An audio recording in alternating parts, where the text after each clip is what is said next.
जय श्री राधा कृष्ण। आप सभी का हमारे YouTube चैनल पे बहुत बहुत स्वागत है।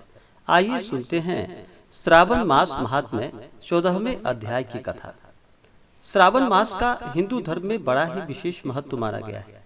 श्रावण के महीने में भगवान शिव का पूजन करना, अभिषेक करना, व्रत रखना या श्रावण मास महात्म्य का कथा श्रवण करना यह बड़ा ही पुण्य फलदायक माना गया है। तो आइए सुनते हैं श्रावण मास महात्म्य 14वें अध्याय की कथा। इस अध्याय में नाग पंचमी व्रत के महात्म्य के बारे में बताया गया है। तो आइए सुनते हैं। तो बोलिए प्रेम से भगवान भोलेनाथ की जय, माता पार्वती की जय। ईश्वर बोले कि हे महामुनि, श्रावण मास में जो व्रत करने योग्य है और अब मैं वह बताऊंगा, आप उसे ध्यान से सुनिए। चतुर्थी तिथि को एक बार भोजन ग्रहण करें और पंचमी को नक्त भोजन करें। स्वर्ण, चांदी, काष्ठ अथवा मिट्टी का 5 फनों वाला सुंदर नाग बनाकर पंचमी के दिन उस नाग की भक्ति पूर्वक पूजन करनी चाहिए। द्वार के दोनों ओर गोबर से बड़े बड़े नाग बनाएं और दधी, शुभ, दुर्वांकुरों, कनेर, मालती, चमेली, चंपा के फूलों, गंधों, अक्षतों, धूपों तथा मनोहर दीपों से उनकी विधिवत पूजा करें। इसके बाद ब्राह्मणों को घृत, मोदक तथा खीर का भोजन कराए। इसके बाद अनंत वासुकी, शेष, पद्मनाभ, कंबल, करकोटक, अश्व, 8वां धृतराष्ट्र, शंखपाल, कालिय तथा तक्षक, इन सब नाग कुल के अधिपतियों को तथा इनकी माता कद्रू को भी हल्दी और चंदन से दीवार पर लिखकर फूलों आदि से इनकी पूजा करे। इसके बाद बुद्धिमान को चाहिए कि वह बाम्बी में प्रत्यक्ष नागों का पूजन करे और उन्हें दूध पिलाए। घृत तथा शर्करा मिश्रित पर्याप्त दुग्ध उन्हें अर्पित करे। उस दिन व्यक्ति लोहे के पात्र में पूरी आदि ना बनाए। नैवेद्य के लिए गोधूम का पायस भक्ति पूर्वक अर्पण करे। भुने हुए चने, धान का लावा तथा जौ सर्पों को अर्पित करनी चाहिए और स्वयं भी उन्हें ग्रहण करना चाहिए। बच्चों को भी यही खिलाना चाहिए। इससे उनके दांत मजबूत होते हैं। सांप की बाम्बी के पास श्रृंगार युक्त स्त्रियों को गायन तथा वादन करना चाहिए और इस दिन को उत्सव की तरह मनाना चाहिए। इस विधि से व्रत करने पर सर्प से कभी भी भय नहीं होता। हे विप्र, मैं लोगों के हित की कामना से आपसे कुछ और भी कहूँगा। हे महामुनि, आप उसे ध्यान से सुनिए। नाग के द्वारा डसा गया मनुष्य मरने के बाद अधोगति को प्राप्त होता है और अधोगति में पहुंचकर वह तामसी सर्प हो जाता है। इसकी निवृत्ति के लिए पूर्वोक्त विधि से एक भुक्त आदि समस्त कृत्य करे और ब्राह्मणों से नाग निर्माण तथा पूजन आदि आदर पूर्वक करवाए। इस प्रकार 12 मासों में प्रत्येक मास में शुक्ल पक्ष की पंचमी तिथि को इस व्रत का अनुष्ठान करे और वर्ष के पूरा होने पर नागों के निमित्त ब्राह्मणों तथा सन्यासियों को भोजन कराए। किसी पुराण ज्ञाता ब्राह्मणों को रत्न जड़ित स्वर्णमय नाग और सभी उपस्करों से युक्त तथा बछड़े सहित गौ प्रदान करे।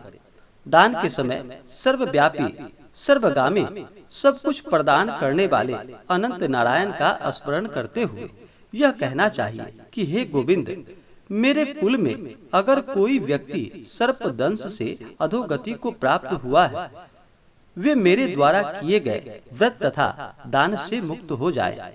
ऐसा उच्चारण करके अक्षत युक्त तथा श्वेत चंदन मिश्रित जल वासुदेव के समक्ष भक्ति पूर्वक जल में छोड़ दे। हे मुनि सत्तम, इस विधि से व्रत के करने पर उसके कुल में जो सभी लोग सर्प के काटने से भविष्य में मृत्यु को प्राप्त होंगे या पूर्व में मर चुके हैं, वे सब स्वर्ग प्राप्ति कर पाएंगे। साथ ही कुल नंदन इस विधि से व्रत करने वाला अपने सभी वंशजों का उद्धार करके अप्सराओं के द्वारा सेवित होता हुआ शिव सानिध्य को प्राप्त है, शिव सानिध्य को प्राप्त करता है। जो मनुष्य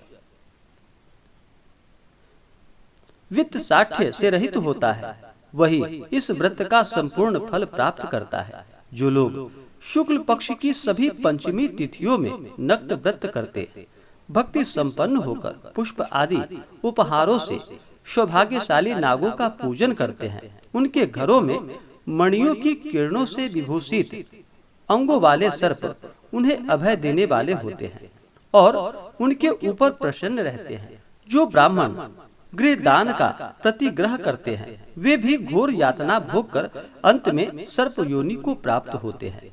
हे मुनि सत्तम, जो कोई भी मनुष्य नाग हत्या के कारण इस लोक में मृत संतानों वाले तथा पुत्रहीन होते हैं, और जो कोई मनुष्य स्त्रियों के प्रति कार्पण्य के कारण सर्प योनि में जाते हैं, कुछ लोग धरोहर रखकर उसे स्वयं ग्रहण कर लेते हैं, अथवा मिथ्या भाषण के कारण सर्प होते हैं, अथवा अन्य कारणों से जो मनुष्य सर्प योनि में जाते हैं, उन सभी के प्रायश्चित करने के लिए यह उत्तम उपाय कहा गया है।